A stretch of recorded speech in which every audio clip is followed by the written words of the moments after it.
Welcome to an episode of Fixer Upper San Diego with Lauren LaBeouf. Hello, welcome.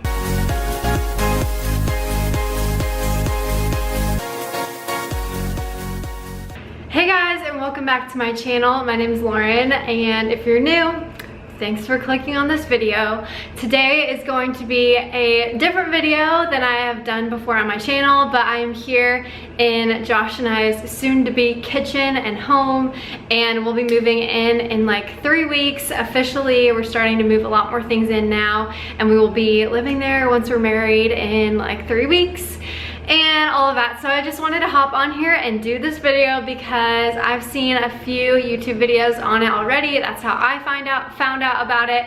But if you're here on my channel, I wanted to share this really awesome hack for your kitchen countertops, and I wanted to share it with you guys because marble countertops can be upwards of thousands and thousands of dollars, and you can do this one for less than $30 if you have a small kitchen like I do. You can get reference of kind of how much of this you might need by looking at how many countertops and the space that I have. So yeah, let's go ahead and just jump right in. And here we go. I'm gonna try and start doing things like this on my Instagram story. So if you don't follow me yet, you can follow me right here. I'm gonna do like different house fixer-upper stuff that I've been doing here. It's really not much, but let's go ahead and head in the kitchen and show you guys what I'm talking about. So here we are, and here are the new countertops that I bought off of Amazon. That's right, are actually a sticky plastic, I guess you could call it, and it is so easy to do and to put on, and if you don't like it or if it somehow gets damaged, you can always take it off of your countertop. So I'm gonna go ahead and show you guys how I did it and possibly do a voiceover on walking you through my DIY marble countertops. I hope you guys like it. It definitely really brightened up the space. I might be painting the cabinets as well. I might be painting them white, but we will see. And for now, this does a lot more, you know, it brings a lot more light into the kitchen because it is so kind of dark back here. It really brings out white and bright because the countertops were a really dark black. So I'm gonna go ahead and show you guys how I did it, and let's go ahead and get into it. So you can see here that our countertops are definitely a black and dark color.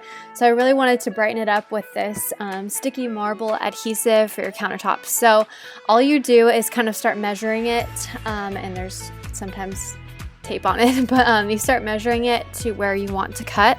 It's really nice because on the back of these there's lines, so you're not going to be too crooked at times. I was a little bit crooked though, but it ended up being fine. So I went ahead and started. All you're gonna need to do is kind of make sure you wipe down the countertop first, and then you can use a credit card or even a spatula at times to really seal it down. So here I am just really trying to pull it tight over the edge.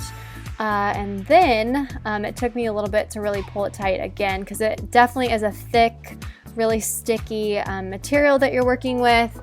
But with that being said, it's still pretty easy to mold and work with, and when you have too many air bubbles, you can restart and try it again, which I definitely did, and it's kind of trial and error.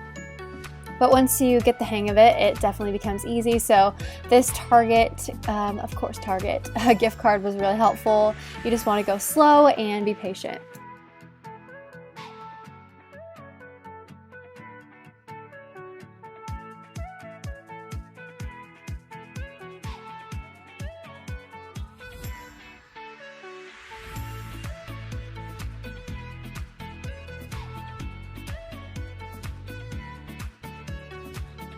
Then when it comes to the corners, this can be tricky, but you're gonna cut up and then cut straight across, and that way it'll easily fold over onto each other. And definitely the corners were probably the hardest part until I got to the sink, which was definitely the hardest. Here's the other countertop and this one. Now moving on to the sink, this was definitely the hardest part because I had to use the X-Acto knife and really cut along the sink, and in some spots the cuts were kind of jagged, so I had to go over them again at the end. But you can see here I'm just cutting you know, like that, and then getting the bubbles out. So I would suggest really using the biggest sheet possible in certain areas, because that way you're not using little tiny pieces, and then you can see, you know, where they're overlapping. So right here I used the biggest sheet that I could, and then I really just started to cut around the sink, and then once I cut, I lifted it right off.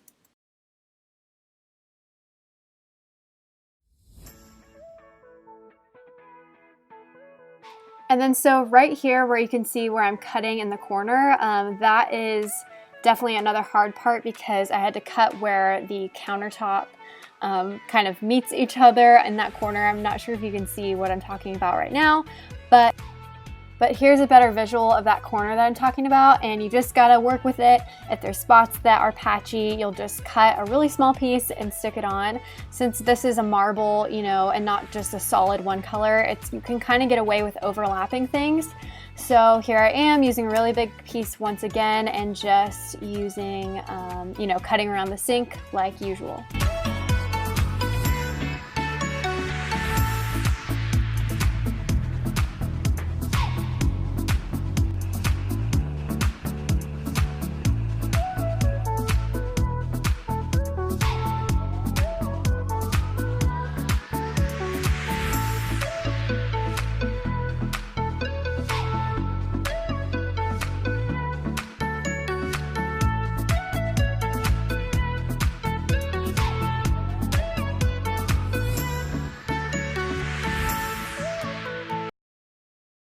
I used about 3 different rolls that were a certain amount of feet, and I will link them down below. They're from Amazon, and I think they're a little less than $20 per roll, and it was definitely very you know, cost efficient, and it just takes time and some patience when you are getting out those air bubbles. I hope you guys enjoyed this video. Let me know if you guys try it out in your own kitchen or your own home. I even did this on our nightstands to kind of make it look a lot nicer, since they're older nightstands and kind of have stains on them.